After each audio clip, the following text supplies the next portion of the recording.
I learned that a business license in Utah is $70. And that was literally my first step.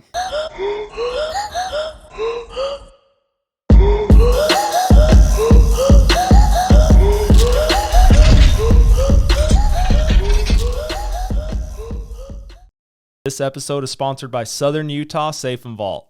It's one-stop shop, buy, education, delivery, everything you need with the safe or a vault door. Website is safesfirst.com. Their showroom is 1397 West, Sunset Boulevard, number 115 in St. George, Utah. Phone number is 435-767-7878. Hey, what's up, guys? Welcome to the Derick Leg podcast. I am obviously not Derick. I'm helping out today and filling in for him, but my name's Kurt Campbell, and you might remember me from episode 70, where I was a guest on the podcast with Derick. But today, I'm super excited and grateful to be helping out as a guest host.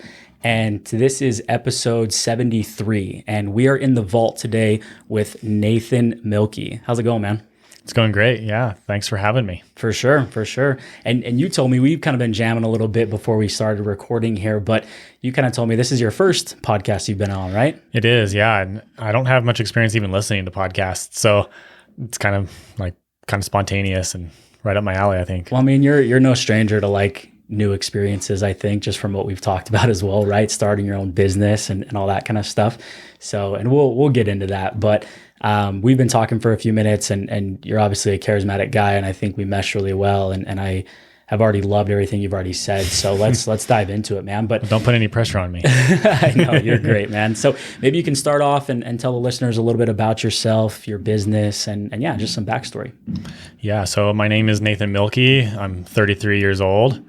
I was born in Washington State, Olympia, Washington, in 1989. I actually just had my birthday. It's in November. There you go. So happy late birthday, man. Yeah, thank you. So I've been living in Utah now since 2014, maybe 2015. Actually, I think it's somewhere in August. I think I moved out here. It was unofficial when I moved out here, but it became official not long after. But anyway, I founded my business of Always Adventure in 2019, and it's a guide service specializing in private tailored trips of multiple different disciplines. Very cool. But primarily vertical sports, so like rope sports, rappelling and rock climbing and things like that. And where's your business based out of? Yeah, so I'm up in Kanab, Utah. Very cool. And how long have you been, because you kind of moved around a little bit before you landed in Kanab, right? Mm-hmm. So tell me a little bit about where you've kind of been and what you were doing before that and when you got to Kanab. Yeah, so when I was traveling, when I left Washington, I was about 24 years old roughly, and I went down to Southern California. It was wintertime, and the climbing, I'd heard rumors of Joshua Tree. Yeah. Joshua Tree National Park, and all those rumors were true, and Joshua Tree is a very special place. You know, fun fact, I'm obviously filling in for Derick today, but I think it's because, so he's been in California where he bought a short-term rental in Joshua Tree, I think. Oh, great. So he's been there working on that, and he was heading back today and just unfortunately mistimed it, right? So, yeah. But yeah, I've heard such cool things about Joshua Tree. So did you like it when you were there? Yeah, I spent about 3 months there when I first landed. I was, I think, planning to be there maybe 10 days. Sucked me in for 3 months. I actually ended up meeting my wife there. Oh, cool. She was traveling, I was traveling, and we met up and at the campground. Actually, we were both just using the campground. Nice. And so then when I left there, I actually went back to Washington, but I went to a small town called Leavenworth. It's a couple hours from where I was born and raised, and landed a job guiding whitewater, so whitewater rafting. Nice. And my wife, her name is Jillian. She joined me in that portion of the trip, and we stayed there for the summer guiding. And I was, for lack of a better way of putting it, hell bent on climbing guiding. Climbing is what makes me motivates me. That's cool. So Zion was on my radar. I'd heard about it. I'd seen videos of it, but I didn't know much, and I just wanted to go there. And so we ended up in Zion, and I've not left since. Nice. So yeah. The same way Joshua Tree, kind of you planned on spending 10 days there and were there for a couple months. Zion's just held on to you a little bit longer, right? Yeah, exactly. I don't know. Zion's got the whole package for me. It sort of makes everything that I know and love. I have it at my fingertips. Yeah, I've even it's and I've rappelled in Zion as well and stuff, but I've heard it's really, and I haven't done it a ton, but I've heard it's kind of a climber's paradise, right? Like there's just so much involved with, like you're saying, vertical sports, right? So is that true compared to maybe other national parks or other parks out there? Yeah, I would say Zion absolutely fits that bill. It's a mecca. It's a world-class destination. Other great locations in the U.S., like I mentioned, Joshua Tree. If anyone knows anything about climbing, they likely know Yosemite. Zion is up there with those big locations. There's many others, but those are kind of the biggest names. And Zion has its own unique style, as every sport has, its kind of course, if you will. For sure. And Zion's course really speaks to me. Oh, that's sweet. Yeah. I love the way that you articulate that as well. That's cool. So it sounds like you've been involved in outdoor sports for your whole life, most of your life. Like when did that interest peak? Yeah, so I got into like motorsports, kind of off-road sports as a little boy. My dad introduced me, gosh, I think I was like 4 years old. I think I probably rode on the handlebars of his, when I was even younger, right on his lap or something. But I think I was about 4 years old. He kind of gave me my own handlebars, if you will, and kind of pursued that as a recreational thing. I kind of toyed with the idea of moving more advanced, but I never did. My dad's a motor head kind of guy.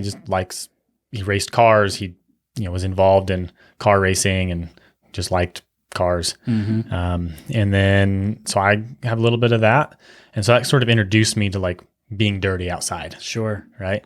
And then I lived kind of rural. I lived on the outskirts of the capital city, and I just found myself liking to be outside. My grandfather was a really talented outdoorsman, and he taught me how to like pick berries and grow gardens and things like that. So I just sort of grew up living off the land as best I could on my, in between meals at home, right?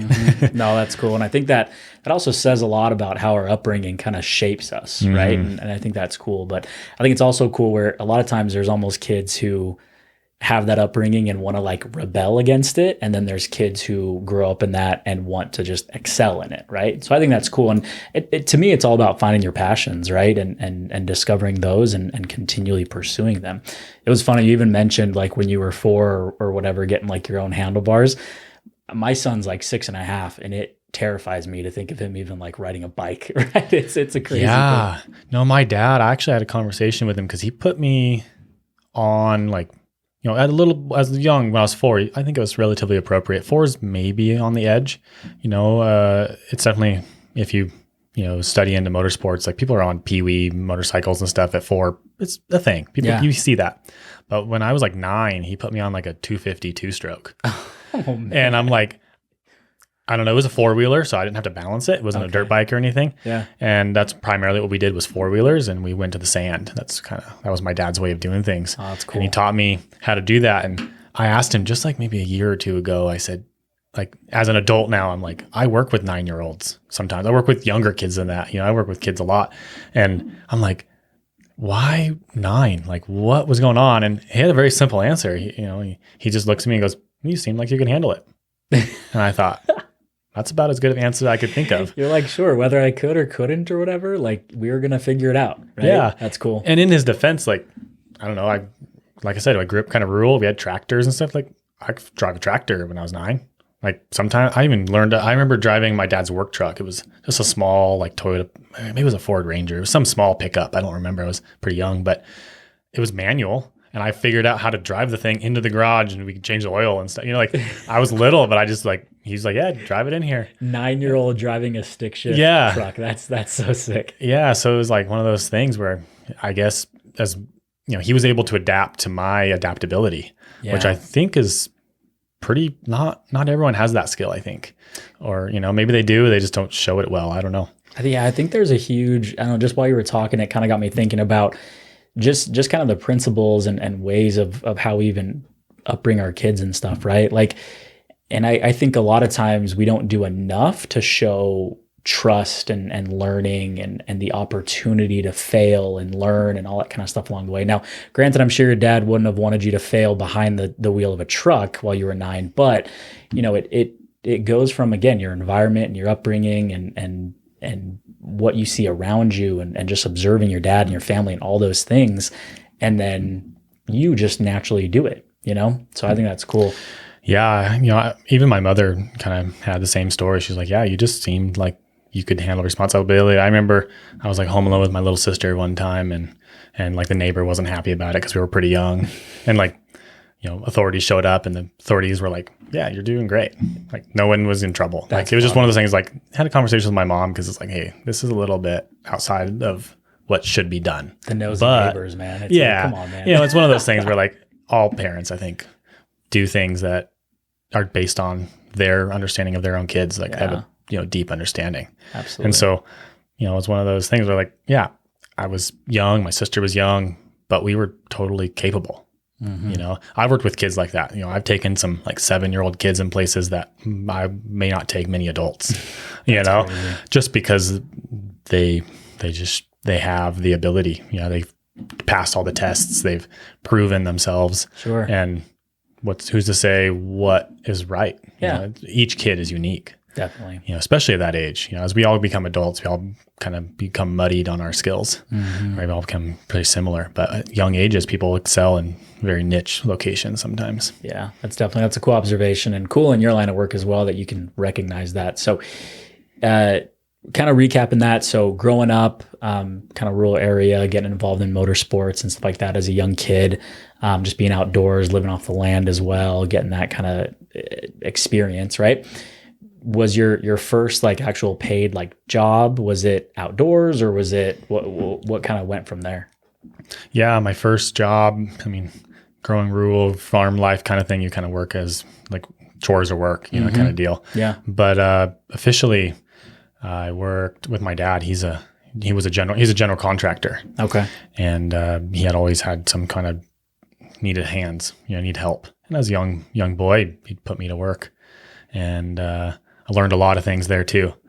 Lots of skills, and he specialized in remodels. Mm-hmm. So, building stuff is one thing, but remodels are sort of like, it's almost an art to some degree. Yeah, definitely. You have to sort of adapt to whoever was there before you, mm-hmm. and then make it look like it should be. Yeah, what's going to become, I guess. Right. And it's all sort of new. You kind of, patch it together to some degree and make it seem like there's not a patch. Yeah, make it seem like it was meant to be there in the first place. Right. That's exactly. Cool. Yeah. That's cool. And I think that's awesome. And again, that just goes along with what we were talking about earlier of like getting the education from your dad and, mm-hmm. and stepping into that. So what made you kind of, and we'll get into it as well, but obviously you started Always Adventure, mm-hmm. and we'll talk about that business, but what made you not go into kind of the contracting trade that your dad was doing and rather pursue outdoor sports and those kind of jobs? Yeah, great question. Yeah. So I've always was interested when I grew up watching Discovery Channel, and I think my hero was, what's that guy's name? Like, what's Crocodile Hunter? What's his name? Do you know by chance? Oh, like Steve Irwin? Steve Irwin, yeah. I loved that guy as a little boy. But just interested in being outdoors. And then when I graduated high school, my best friend Tom and he invited me to go visit his family down in the Yosemite area. And his uncle was a climbing guide down there for quite a long time. Oh, cool. And we went on our first like solo camping trip in the park. His grandparents like dropped us off, and we like pitched our tent and stayed there. And there's stories of bears and things like that. But one of the days that we went on some hikes, but then one of the days his uncle took us and we went rock climbing. And that, I would say, is a very distinct moment in my life where I was like, okay, here's an example of somebody who's using outdoor sports as a career path, or like making ends meet, and introduced me to this whole thing of vertical sports. That's cool. We sometimes, it's cliche, but we sometimes say like, oh, I never looked down ever after that. Oh, that's cool. It's kind of funny. That. It's like a little inside joke between he and I.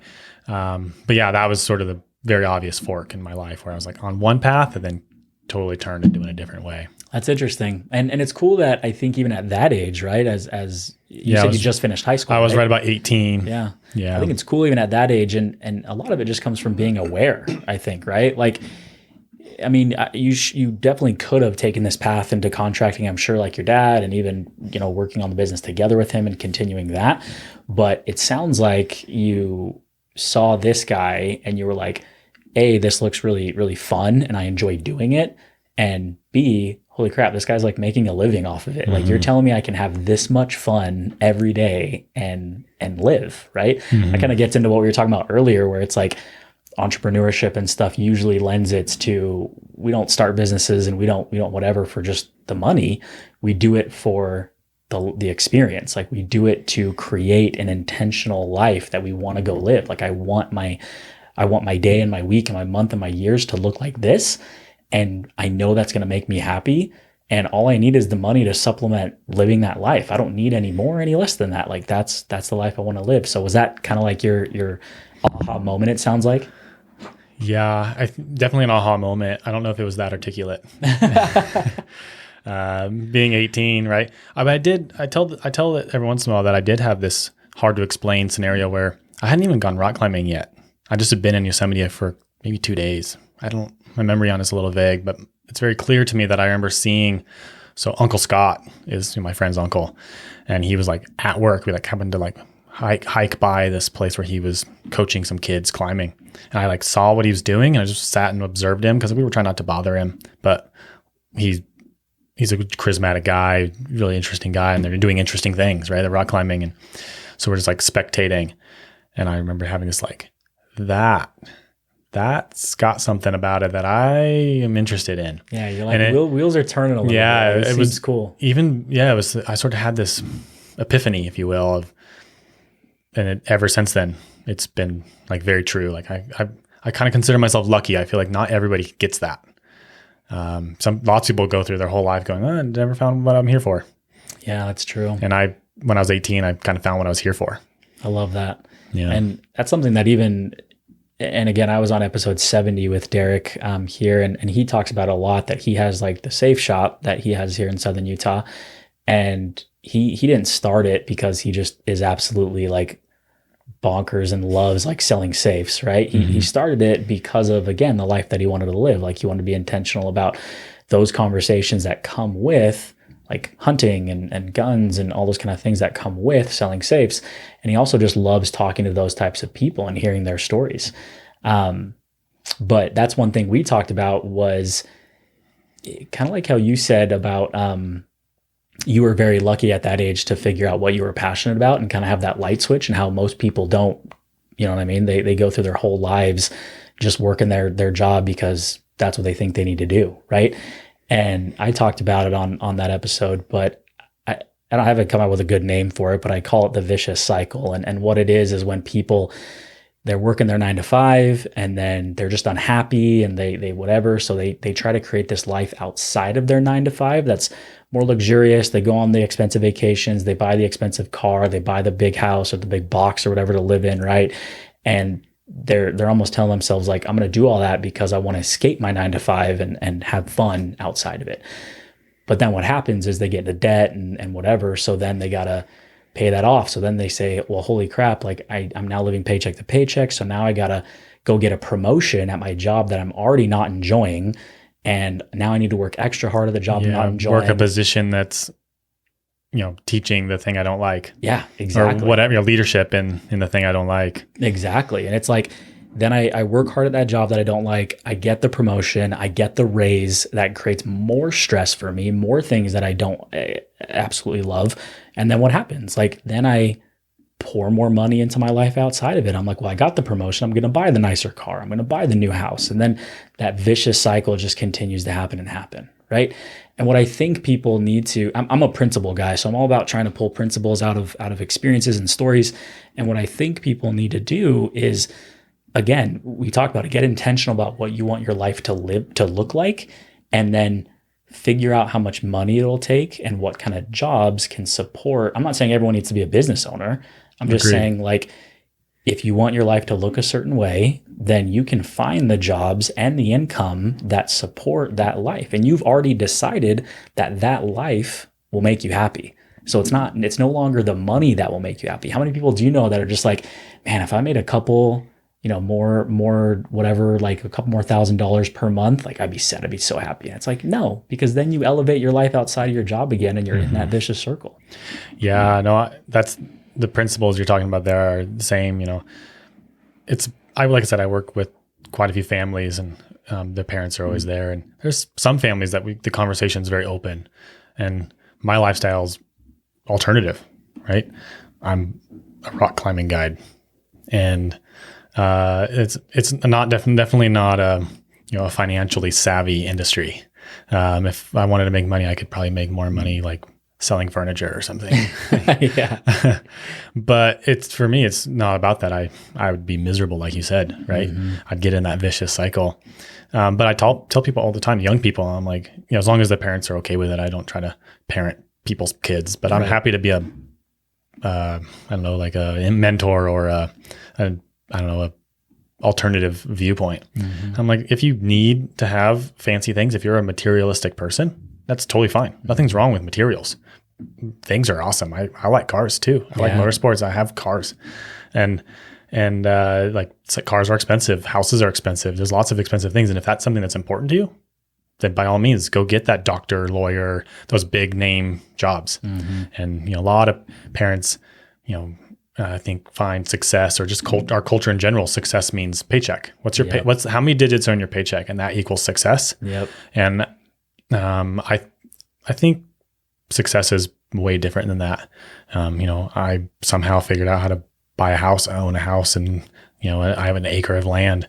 Nothing's fancy about it, but it's very comfortable, and it's not without effort. But and being happy, right? I get to go do what I want, but I'm also lucky that mostly like climbing trips are pretty inexpensive. Yeah, the gear is expensive, but not on the scale of other. Like golf is so much more expensive. Oh, don't remind me, man. I play golf and it's an expensive hobby. Yeah. They always say, right, that like as a kid you have certain hobbies, but then as you get older, your hobbies just get more expensive. Agreed. Yeah, I mean skiing is so much more expensive than rock climbing in my experience. And but like go climbing, like I remember I went climbing on climbing trips when I was in my early 20s and I would literally like if I could carpool, I would. And so I remember specifically I climbed with this small team. It was like 3 of us were going to this area that I went to quite often. And they kind of brought me along because they knew I knew the area. And I literally showed up with like my one backpack and like a grocery sack, I think. And in the grocery sack was like a loaf of bread, a jar of peanut butter, and a jar of jelly. And like, I think a plastic butter knife. Nice. I'm trying to remember. Somehow I have a memory of a butter knife. I don't remember if it was mine or if I borrowed it from them. But regardless, that's what I ate the entire week. Like I carpooled. So they were like, oh, don't worry about fuel. Like it's fine. And they was just bring your own food. And I was like, okay. And I literally just ate peanut butter and jelly sandwiches for every meal the whole weekend. That's cool, man. And like that, I mean, that's a vacation for me. Yeah. And so I think, again, I'm fortunate there too, because for like, what is that? Like $9 I ate for a weekend. Yeah. And I went on a whole like 3-day weekend trip or whatever it was and had time of my life. And, that's a far cry from like Disneyland. Yeah. I don't know what Disneyland costs, but it's pretty expensive. Yeah. And I think and again, I think you said it earlier, it's all about your perception, right? Absolutely. It's your perspective to what you want to go do, right? Like you're perfectly happy with saying like, hey man, I'm going to eat PB&Js for this entire trip. Cause like, that doesn't affect me at all. Where there's other people who like might be foodies and they need to go spend $100 on a meal or whatever, right? Which I married a foodie. Oh, yeah. Did you? Yeah. Does she cook? Oh, she's brilliant in the kitchen. Cool. Yeah. Oh, that's sweet. I joke and I say it's a wonder I don't weigh 300 pounds. She cooks really well. She cooks, she's not shy with all the best ingredients. And that's fun, man. But that's a cool experience. Yeah. And so then when we go to places, like if we fly to Las Vegas or something, we always make sure we stop somewhere fancy. That's sweet. She's, if you want some good suggestions, give her a call. She'll point you all the great places. I love it, man. Yeah. I usually, people tell me I'm a picky eater, so I need to branch out a little bit more. But no, I think again, it comes back to that perspective, right? And what you want your life to look like, what honestly makes you happy. It's like, I honestly have gotten to a point where I have just very little sympathy for people who are just like unhappy in their job and unhappy in whatever, it's like, and maybe it's a fear thing. Like I think there's people who are like, well, me and my family and my wife and my kids, like we've gotten accustomed to this lifestyle. I'm very scared to quit my job and pursue something that I know will make me happy for the sake of my family's well-being in life. I'm not saying put your family at risk. I'm just saying have a conversation with them, right? And be like, hey, you guys have probably seen like I'm not super happy and I'm very stressed and all this kind of stuff. I'd love to go do this, but in order to do that, we might need to downsize, or we might need to sell the car, we might need to whatever. And I would just be super surprised if your spouse and loved ones are just like, no, it's not okay with me. Like, I don't want you to just be happy. Like, I'm comfortable, like, whatever, right? Yeah, Like, your misery is better for my happiness. yeah. So, but I want to ask you something because you said earlier, you talked about your definition of success, and you said yours is different than what you think other people's might be, right? Can you elaborate on that? Yeah, I can try. I don't have a, maybe a definition off the top of my head, but it's more than I think like I said, the paycheck, the numbers on the paycheck. There's success, I think is more defined individually, right? I remember in school we studied what the American dream was, and it was like house, dog, cat, kids, fancy car, like sports car in the garage, commuter car type deal, right? It was like very, I don't know, I'd maybe describe that as cliche or cookie cutter for the American dream, and nothing's wrong with that. Like absolutely, like having a house is great. Highly recommended if that's something people are looking for. I have one and I like it. But there's not everyone has that, right? I have friends that literally live in vans, and I don't think they would change it, even if you paid them to change it. It's not about the money; it's just about the freedom, and success is, individual, and it kind of boils down to what you find successful. I love that. I think you even hit the nail on the head when you said success equals freedom, right? Personally, I value freedom. And I think most people do. Again, this also kind of goes back to what I said earlier about like, I don't have a lot of sympathy for people who are just unhappy and complain about their job. Like they have the power and choice to change it if they really truly want to. And there might be things like fear holding them back, but if they just take their next actionable step and their next actionable step and their next actionable step, they'll get to their goals. Again, it's just about being intentional about it, right? But yeah, I think people have different definitions of freedom, right? I think there's people who value freedom of time. There's people who value like freedom of money and what that can provide. So there's some people who will work 80-hour weeks, but they bring in enough money and they have probably a good enough PTO policy or whatever to say, I love the freedom that I can make all this money and provide this life for my family. Like that's my freedom. Or like I have this money and I can go use it to go travel or whatever. And that's my freedom. Right. So yeah, I think you hit the nail on the head. I want to dive into your business a little bit. Okay. So Always Adventure, tell me about how it started. Tell me about why you started it. And yeah, let's dive into it. Yeah. I started Always Adventure in 2019. It was actually like June, if I remember. And my, like simple answer, and we can elaborate more, is I wanted to create positive change in the industry. I find the guiding industry specifically, and I find guiding is sort of I talk to people and they're like, oh yeah, do that while you're young. Or, oh, I did that for a summer when I was in college. And I was kind of like, yeah, but none of us are ever good at something when we do it for a summer. Yeah. Right. And I was like, how can we raise this bar? And I've learned since then, it's a very worthy challenge. And then also I was working as a guide for other companies. I was a contracted guide, and I bounced around a little bit, primarily focused in on one position, but I kind of found myself only using some of my skills, right? The rope skills, which is exactly what I wanted. I was really happy there. But I had this like off-road sports background and motor kind of sports background from growing up. And I was like, how can I share that portion of my skills? And that would be maybe the main difference between what I do and what I was doing. And we named the company Always Adventure because it's kind of a fun play on words. It's a little bit of my own character in the name. I'm kind of a playful guy. I love it. And so it's a play on words in multiple ways. I wanted to sort of like open it up to all seasons. So it was sort of like year-round kind of work where I wanted to be able to like hire career-oriented guides and they could afford a mortgage. Yeah, that's Hopefully. cool. That's like fingers crossed. You Yeah. can't see that, but fingers crossed. Right.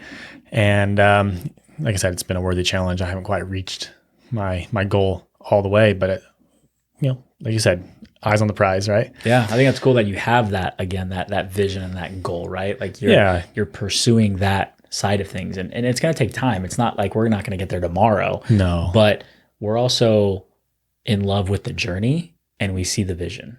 And then sometimes I'm kind of learning that not everyone even wants that, right? Sometimes, like I guess I'm kind of one of those people.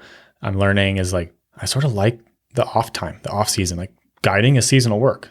Oftentimes, guides, if they want year-round work, they have to sort of do a different sport, like a winter-based sport or a summer-based sport, or some variation of that. And I've always found myself just taking winters off, like saving up money, or just like I said, eating for $9 in a weekend, and just like being happy doing stuff, not necessarily even spending money, and as little as I can, because I don't usually have very much, but regardless. And then, so another way on the play on words is like Around Outdoors for All program. So I really wanted to, I sort of like showed up in gear shops and other guide services around places I was traveling, and, go say hello and socialize, and looking around at the posters and magazines, and was like seeing like all these like, I don't know, maybe privileged people, privileged in many ways. And I wanted to create positive change in that and be like, we're open to all people. So I think on the website somewhere it says some variation of like, if you find yourself to have a unique situation, whether that be financially or physically or some variation of that, give us a call. Like, we'd love to hear from you. That's part of the things of being career oriented, is like, we want to be the best we can. And the only way we can be better is if we're challenged. That's cool. Even that part of like seeking feedback from your audience, right? Like, how many people might go to the website and say like, oh man, well, I can't do that, or I can't pay for that, or whatever. And you're giving them an option to say, well, please give us feedback. Like, we want to be a way for everyone to experience this. And I think that's really cool. Right. And so I've kind of built itineraries and, purchased, and I've helped design certain gear to kind of accommodate a broader spectrum of clientele. Wow. And so, we have motorized trips where you don't really have to get out of the car. Literally, I think it was like 5 or 6 weeks ago, I worked with this 94-year-old woman. Wow. And getting in and out of the car was challenging for her. Yeah. I literally brought a step stool. And when she got out of the car, she had her walker. Oh my gosh. But we went on a wild adventure, right? That's I believe that adventure is for all people, and adventure doesn't have to mean the same for anybody. It's a unique thing. And so I find that's sort of a fun challenge for me. And I mean, we're kind of going on an adventure here tonight. Yeah. And that's cool. And, my cars are specifically built to, accommodate as many people as I can. They're really comfortable rigs. I've put a lot of effort into them, and I'm proud of that. And all my peers know that. I talk about them way too much. And then, as far as like vertical sports, I've worked directly with manufacturers to help build harnesses that fit larger people. Like, I think if my memory suits, the largest harness you can buy from like mainstream store, if you walk in some box store climbing harnesses or something, you're going to get like maybe 43 inches, which is a large waist. I think they call it extra large, but we have harnesses that I've worked with manufacturers, they built for me that accommodate up to a 60-inch waist. Wow. And then I have, I'm working right now actually with the manufacturer to build a chest harness to go with it, which, probably not many of the listeners have context on that, but it helps change the center of gravity. Sure. Because people that are plus sized or big, whatever they prefer to be called, their center of gravity is different. And that's important when we're in the vertical terrain. Yeah. And so help support those people so they can go experience what it's like to be in, like I said, I call it the vertical, basically on ropes. And then I have, special locations. I work with, right now I'm working with the Coral Pink Sand Dunes State Park. It's a bit of a mouthful. Yeah. But I have a relationship with the state park there, and I've built like trails and rappel stations and things of that nature to sort of accommodate people with low mobility, or people that are really fearful, or people that want to learn skills. Just it's really like a diverse playground. We can kind of adapt it to, like, you could be an expert and come out there and learn stuff. I actually do guide training out there. That's cool. Right. So all of our guides go out there and train before they're kind of let loose on their own. And then even intermittent training just to kind of keep our skills sharp. And then, people of all abilities, I've literally rappelled, I think, with like 2.5-year-old or something. Oh my gosh. And, it's like all kinds, like it's kind of outrageous, people with, different, diseases and things of this nature. It's pretty cool. Dude, I think that's awesome. And first off, I just want to say, I think that's such a cool, like, noble cause as well, is how many people, when they do get to that point in their business where things are getting hard, they're focused on bottom lines, they're focused on all that kind of stuff and saying like, well, I got to make money, I got to make revenue, like, to keep the business afloat, which still is true, right? But they just kind of say, all right, well, I'm going to close my doors off to this audience because they're not my target audience, right? And there's nothing wrong with focusing on your target audience. I think that's a great business model and stuff, but you've taken it upon yourself to say, I want to create an experience for as many people as possible. Yeah, with that, as many people as possible. I really find there's not everybody does this by any means. Hopefully no one gets me wrong, but there's definitely groups of people that are minorities and they're challenged. And so they gather together for strength. And then sometimes those groups, when they gather together, they exclude other people that may have the same challenge or different challenges regardless. And that's okay. Like, nothing wrong with that. But I really am like, hey, how about we don't have any groups? It's just like, doesn't matter what you are like. If you're extra privileged, like, that's not for me to judge. If you're underprivileged, that's not necessarily for me to judge either. But we can, speak up for yourself kind of deal. It sounds like you even have a way that you look at it. Like, if you have the interest and the desire to do this, I want to help you go do it. Absolutely. I use those words almost exactly. I tell people often, because in the vertical, it's intimidating, right? Yeah. Fear of heights is among one of the more, like, people I think are more fear of heights than they are spiders. I think if we looked at like the phobias, I'd have to double check that. Maybe someone will leave a comment or something and say like, "Oh no, you're wrong," but that's okay. I'd love to learn. Right? Fear of heights is definitely a super common fear, and so yeah, I like, as long as you're willing to follow my directions and try, I can solve all the rest of the stuff. That's cool. And so I just can't force you to do it. That's not my style. I definitely will like hold your hand the whole way, if that makes sense, Yeah. But whatever I can do to help. And then, like I said, use, top of the line equipment and sometimes like prototype stuff that we're like working towards to make things even more comfortable for people. That's awesome. You can definitely hear, and I'm sure the listeners can catch it, but just your passion and how much you love what you do. And I think that's so cool. I choose it every day. And I figure I'll keep doing it until I choose not to. And, like I said, that's kind of a privileged location to be, but at the same time, I think more people have that power than they realize. Totally. There's two things I want to get into, and so similar things, but one of them is I want to kind of you to dive into what it is you offer, right? Like what if someone listening to this episode was saying, man, I want to look into this, like we'll plug the website and stuff as well so people can go check it out. But cool, thanks. If someone was like, hey, I want information about what I can expect if I ended up partnering with you and going and doing this, right? And then on the other side, I also want to get into how you kind of started your business, right? Like what we talked about, obviously the driving factors that went into starting your business, but I think, again, this goes into that intentional living thing that we were talking about. Is there's people out there who want to start a business with what they're passionate about, but they're scared to do so. And I'm sure there are probably fears and even some setbacks and some hardships and some risks and all that kind of stuff. So let's dive into those two things. Maybe let's start off with, what can someone expect if they booked an adventure with you? Yeah. So all of our trips are private. That's one way we can accommodate the guests, whether they're unique or not. I guess everyone's unique, but meaning like if they have special attention needed, so that we can, and then we tailor the trip as best we can. Obviously, we have our terrain, and we can't be like doing like waterfall stuff where I live in the desert, right? But we tailor the trip. So if you go onto my website, we do quite a few different sports. We do canyoneering is our most popular. So in order from most popular to least popular, we do canyoneering. And then we do our off-road trips. And those are like 4-wheel drive vehicles. We actually use luxury Land Cruisers is what I call them. Oh, cool. This podcast may help educate somebody in cars. I mentioned I talk about my cars too much. Here's a start.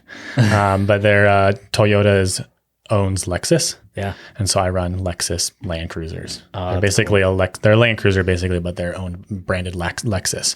So they're climate controlled, leather seats, heated seats, all that kind of stuff. So they're quite comfortable.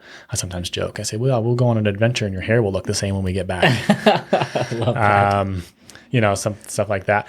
But so the off-road trips are pretty popular. And then we do hiking as well. And then probably our least popular is the rock climbing, and that's mostly our terrain. Beginner rock climbing in our area is it's hard. It's just not very user friendly, and I'm working on that. That I mentioned that state park. I am working with. There's some good terrain in there for some entry level rock climbing. It just effort and time is necessary to make the routes appropriate and safe for new climbers. When you say you're working with these parks as well, so do you partner with them and say like, hey, and is this planned ahead of time where you're like, or do you have like an outstanding or ongoing, I should say, agreement with these parks to say they approve me to bring my group and stuff here, and I have a certain amount of days I can do it for out of the year? What does that look like? Yeah, great. So with the state park specifically, I'm trying to think of what the words are. Every land agency has their own verbiage, but if I remember right, I have a commercial use authorization. Okay. And so anyway, that's good enough. We'll go. Basically, I'm authorized through the state park in this case to do commercial operations on their land. That's cool. And I've also worked directly with the district ranger, like kind of the lead guy at the park, to like build trails and install like rock climbing based or vertical sport routes. I work with him, and when I say I'm working with him, like it's literally sometimes we're side by side. Like, this is my idea. What do you think? Oh, that's cool. And for the most part, the district ranger kind of leans on me because that's my field, right? He's law enforcement and some other great skills, but building trails and rock climbing is not his specialty. Yeah. So he takes a lot of my word for it, and he's been like super easy to work with. In my perspective, he's kind of taken me under his wing to some degree and been like, yeah, what you're doing makes a lot of sense. And so it just takes time.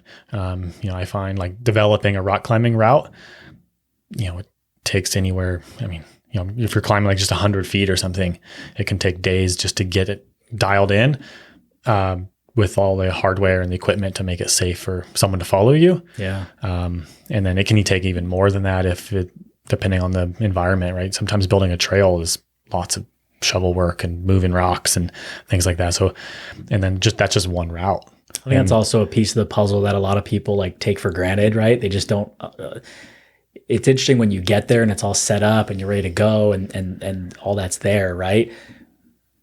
But you just don't always think about or stop and be like, man, someone had to like build this. Like someone had to create this trail. Someone had to create these things so that they had to have the vision first. Them. Yeah, definitely. Yeah, not everyone has that. And a lot of people, like in the climbing world, there's a lot of like, I don't know, climbers are adventurous people. And I think there's a lot of interest in route development, but it's blue collar work. It's hard. Like I sometimes come down, I'm like covered in who knows what, sometimes bat poop and stuff. It's like it can get weird. Yeah. But it's hard work. But I don't know. It's it's fun for me. Yeah, that's I cool. enjoy it. But it does. Running a business and all this sort of thing. I think I probably developed routes way more when I was just an employee somewhere. It's like there's just so many other things that you have to think about and make decisions on and all that. Yeah. I was also going to ask you how long can people book these adventures with you? Like, is it? Yeah, so we kind of break it down in time frames. So a lot of companies, another thing we do different, which I find value in. Obviously, otherwise I wouldn't do it. I think is people will book trips with other companies, and they'll like.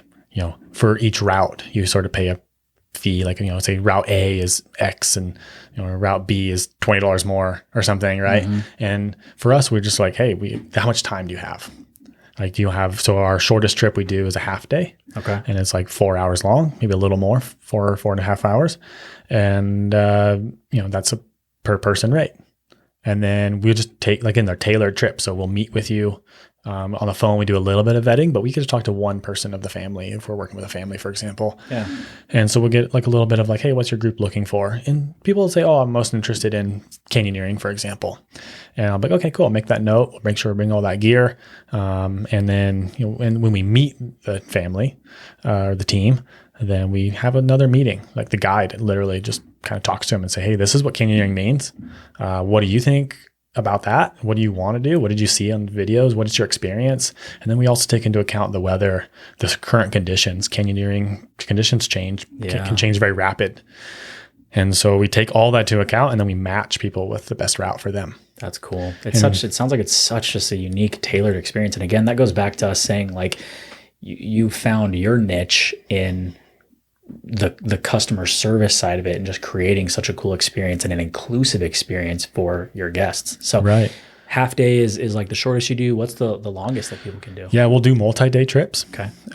Those are, again, custom tailored. I literally, usually video chat with my people that are doing multi-day stuff and like try to get everybody. Some people aren't always in the same room when they're video chat. Just a couple of weeks ago, I video chatted with a group, and there was like 6 of them on the screen, all from, I think there were a couple of different states. Oh, that's crazy. They're all friends from college or something, I don't know, or family or something that live in different places.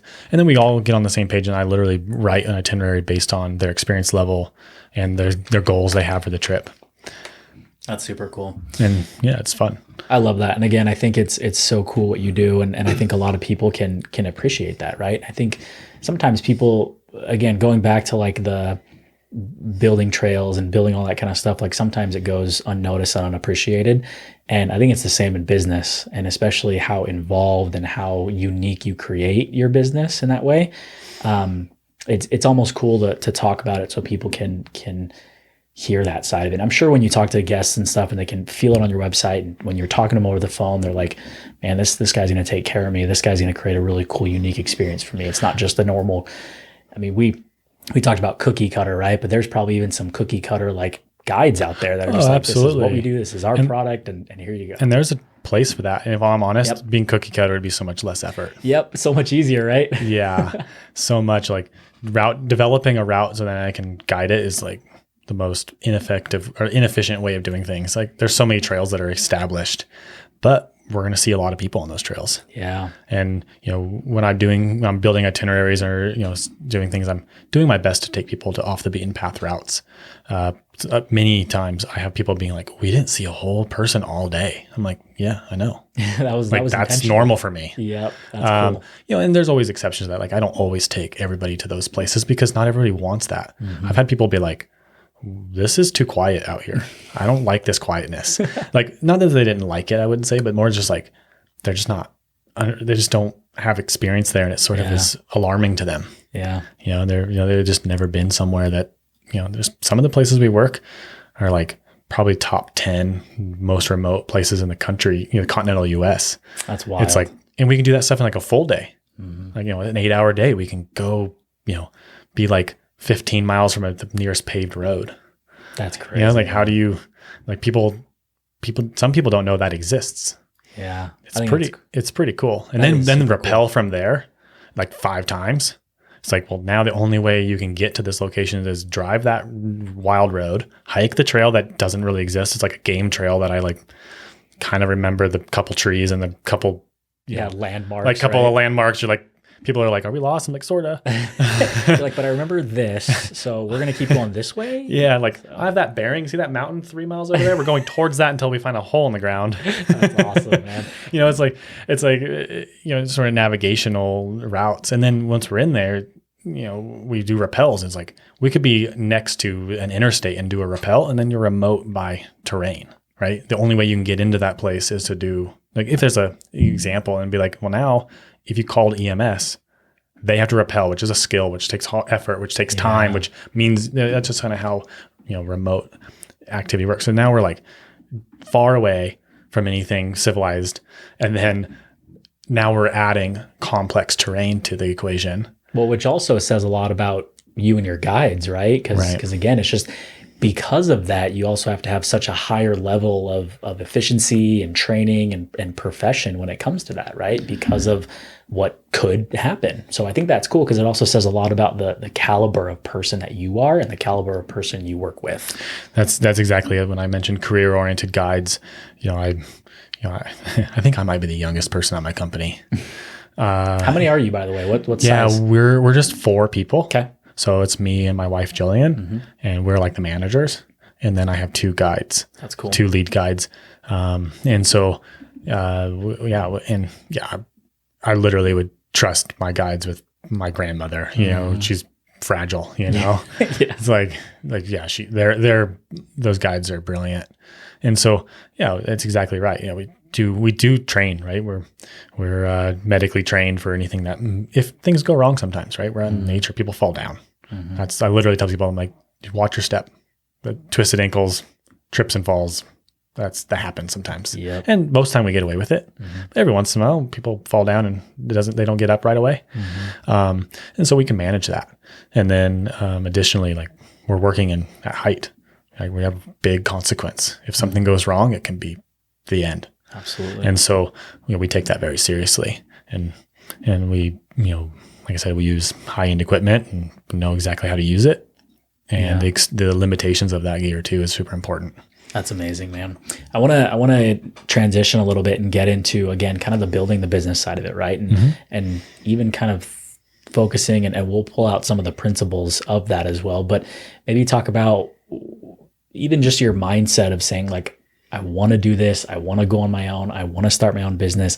And then just kind of, you can go from there, talk about some of the hardships, setbacks, the moments where it was like, I don't know if I can do this, or I don't know if I can keep doing this. And then how you push through those things. Yeah, that's a challenging question. I learned that a business license in Utah is $70. And that was literally my first step. Yep. So you can file it online, and I think they just took a credit card, if I remember right. And you have to renew it every year, and that's just like you click renew kind of now for me. But and one thing that I would say that I didn't know at the time, but if I know now is like, it doesn't matter what the name of the company is. Like I could have named it like ABC Guides or some simple thing, and I just named it Nathan Mielke, right? LLC. And like, it doesn't really matter in the end because all that's just behind the scenes. It's like kind of tax stuff. Yeah.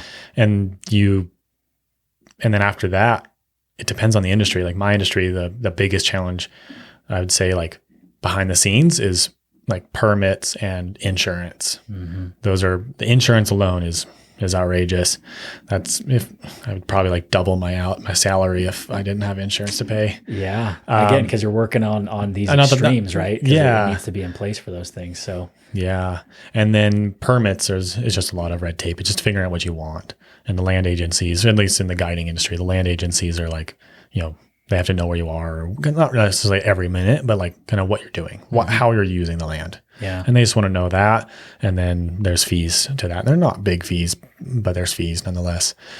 And so, I think if people are considering starting their own business, they have an idea that they're interested in, just owning an LLC is not difficult. And I bet people could do it in like 25 minutes if they just got on the computer and just did like a simple Google search for their state, or, It's such good advice, man. And it goes back to what we were talking about earlier as well, about just like, take it one step at a time. Like people get so far ahead, and there's nothing wrong with creating your vision, but like the vision doesn't need to be an insanely detailed painted picture. Like let the vision, like craft it and get as specific as you can with it, but not like, just don't get to the point where it's like, that's just insurmountable. Right. Right. Like just take it one step at a time. Like get serious about, create your vivid vision, and then take it one step at a time. Like you're saying, and it's almost like, hey man, if I do nothing else with this, like I'm out $70. $70. Like it shouldn't be even on like a guide wage that didn't break me. Yeah. So I mean, $70 is something you could save up if you just put $5 in a savings account for a couple of months. or every week or something, $5 a week or something, or $5 a month, like you could get $70 pretty easy. Do you think as well, just taking kind of that first step to where it's like, I'm sure there was like nerves and whatever, even just like submitting that $70 and being like, whatever, but do you feel like that taking that step gave you momentum to take the next one and the next one and the next one? Absolutely. All of a sudden, like the paperwork takes like 10 days to come in the mail, but like immediately you get a receipt in your email and now you are a business owner. You own an LLC. And that is a confidence boost all by itself.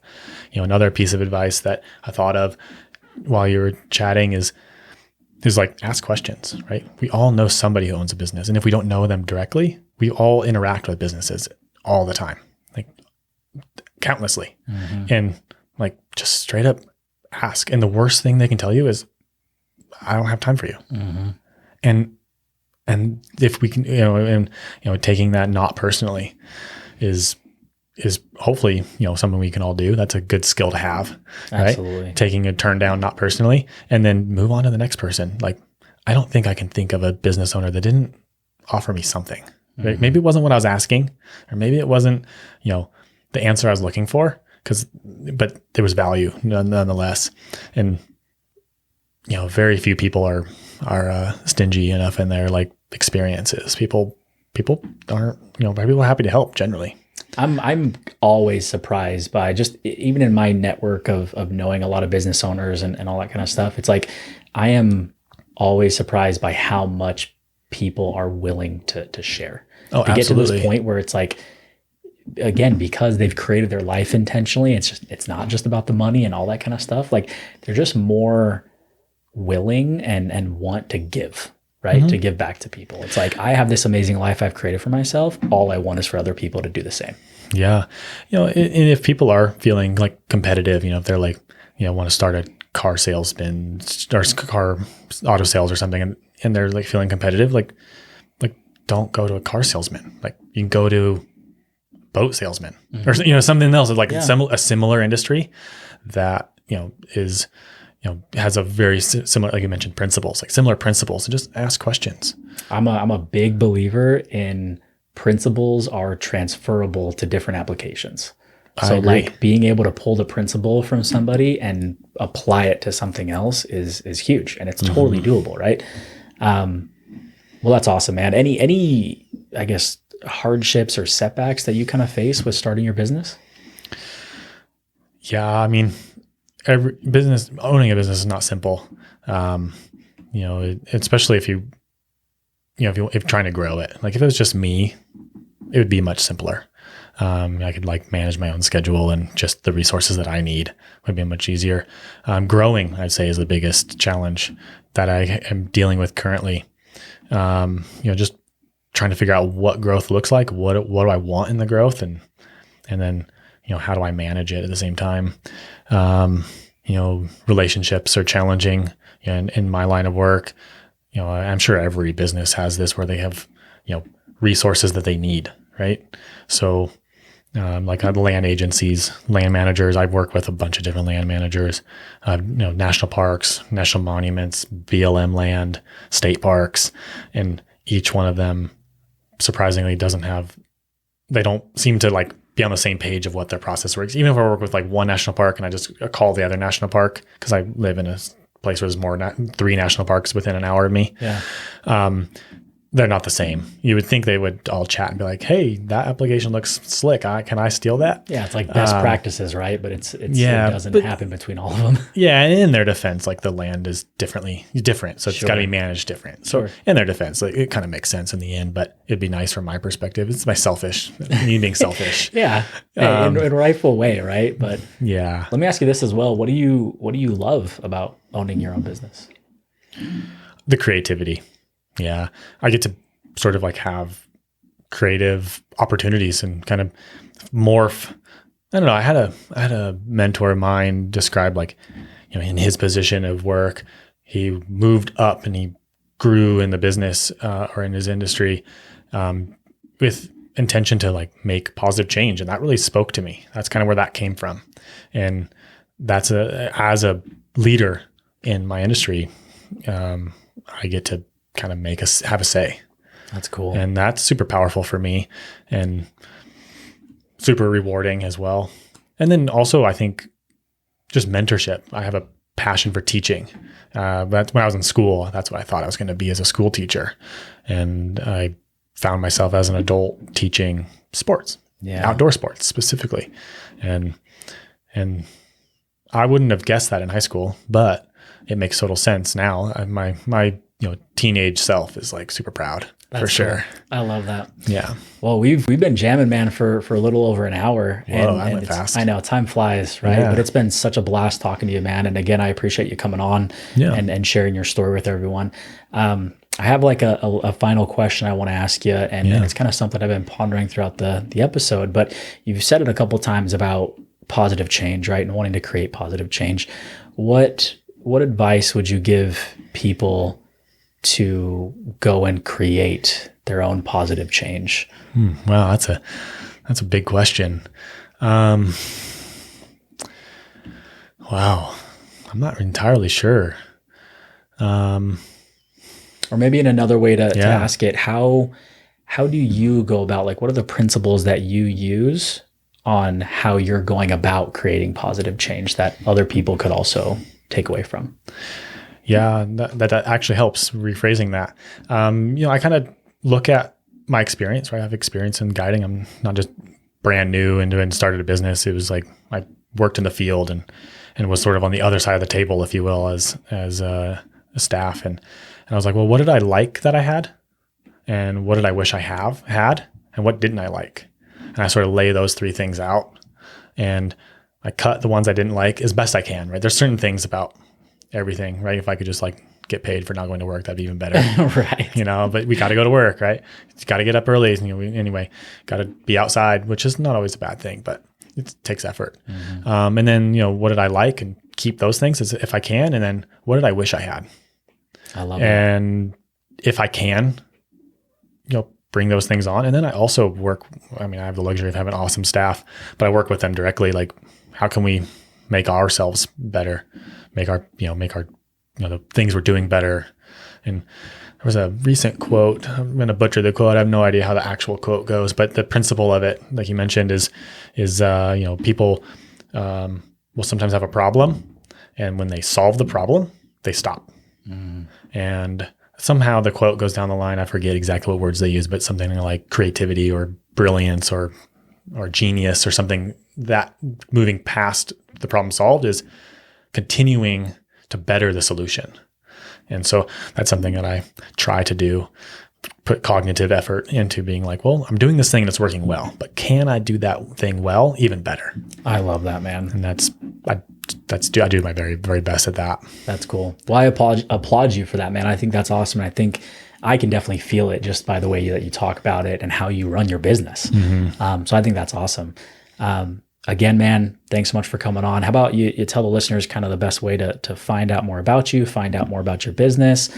Like I said, we'll drop the website as well, but maybe tell us what it is and stuff so that people can get a hold of you. My website is alwaysadventure.com, and it's spelled ALLWAYS, adventure.com. So it's 3 words. And then we're on Facebook at the same place, Always Adventure, and Instagram, Always Adventure. You can always give me a call too. Do they want my phone number? Yeah, we can even put it in, or if it's on the website, I'm sure. Yeah, phone number's on the website. They can always send me an email. There's an inquiry page, whatever they want to do. Great. They can reach out on social media, or just directly to the website, however is best for them. Cool. Yeah. Well, thanks again, man. I had a blast doing this with you. But yeah, for now, this is Kurt Campbell signing off for the Derick Leg podcast. Thanks for coming on again, man. Yeah, thanks for having me.